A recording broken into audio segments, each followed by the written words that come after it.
Hey there, and welcome. Have you ever felt like you're just constantly swimming upstream, fighting against the current of your own life?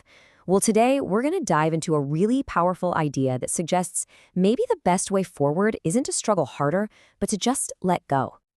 And this right here, this is the core idea we're going to unpack today.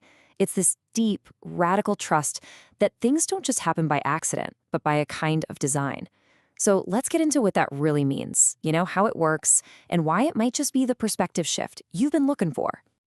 All right, let's start by breaking down this important message. You might notice the titles are in both English and Tamil, and that's because it reflects the source of this philosophy. The main idea here is about trusting that things aren't random, they happen exactly when and where they are meant to. Now, here's a really key distinction that the source makes. This is not about religion. It's a philosophy that's meant to exist beyond belief systems. It's for anyone, really, no matter what your spiritual background is. Let's take a look at what that actually means.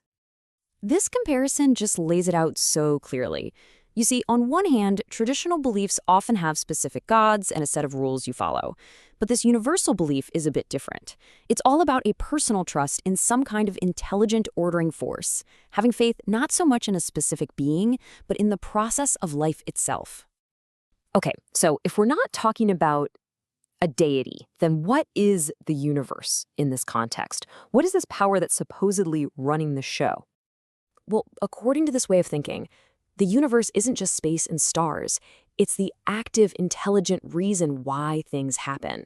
Think of it as the cause, the process, and the order all rolled into one. It's the why behind this specific thing happening to you in this particular place at this exact moment. So, getting your head around that concept is the first piece of the puzzle. But actually putting it into practice, well, that comes down to one single really powerful action: complete surrender. And this is maybe the most important shift in thinking of all. The word surrender can sound a little weak, right? Like you're giving up. But that's not it at all. The source here frames it as a conscious, powerful choice to actively trust the process, especially when you have no idea what the outcome is going to be. And this is basically the how-to guide. It breaks down into 3 simple steps. First, you acknowledge. You just recognize that there are larger forces at play here beyond just your own hard work. Second, you release. You consciously let go of that white-knuckled need to control every little detail. And third, you trust. You really work on building a full belief that this whole process is guiding you exactly where you need to go. So that brings us to the payoff. What happens when you actually do this? When you acknowledge, release, and trust? What's the promise at the end of this road of surrender? It all comes back to this one simple, powerful promise. The idea is that once you stop fighting the current and instead align yourself with this intelligent flow, the universe itself kind of steps in.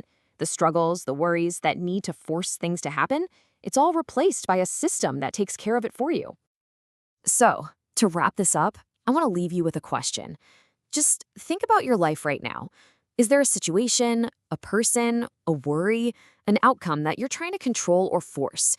What is one thing, big or small, that you could try surrendering to the universe today?